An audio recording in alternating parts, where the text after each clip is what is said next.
ஒரு காட்டில் சிட்டுக்குருவி ஒன்று வசித்து வந்தது. அது யாரிடமும் எளிதாக பழகாது.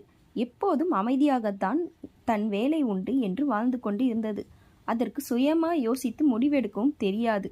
ஒரு நாள் காகம் ஒன்று அந்த சிட்டுக்குருவியிடம் கேட்டது, சிட்டுக்குருவியே, நீ என்னுடன் நண்பனாக இருக்கிறாயா என்று. அந்த சிட்டுக்குருவியும் சரி என்று சொல்லி அந்த காகத்துடன் பழக ஆரம்பித்தது. அப்போது சிட்டுக்குருவியிடம் மற்ற பறவைகள் கூறினார்கள், சிட்டுக்குருவியே, நீ காகத்துடன் பழகாதே, நிச்சயம் ஒரு நாள் உனக்கு ஏதாவது பிரச்சனையை அந்த காகம் கொண்டு தரும் என்றார்கள். ஆனால் சிட்டுக்குருவி அவர்கள் பேச்சுக்கு செவி கெடுக்காமல் காகத்துடன் நட்பாக பழக ஆரம்பித்தது. நாட்கள் கடந்தன. அப்போது ஒரு நாள் காகம் சிட்டுக்குருவியிடம் கேட்டது, நண்பா, நாங்கள் வெளியே செல்கிறோம், நீ எங்களுடன் வருகிறாயா என்று.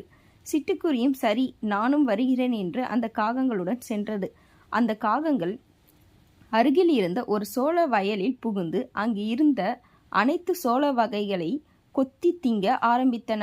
ஆனால் இந்த சிட்டுக்குருவியோ அமைதியாக ஒரு மரத்தில் அமர்ந்திருந்தது.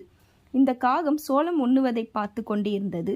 அப்போது திடீரென்ற அந்த விவசாய நிலத்தின் உரிமையாளர் ஓடி வந்தார். கையில் கம்போடு வந்து இந்த காகங்களை விரட்டினார். இந்த காகங்கள் பயத்தில் பறந்தன. அந்த காகங்கள் சிட்டுக்குருவியை தனியாக அங்கு விட்டு கொண்டு சென்றது.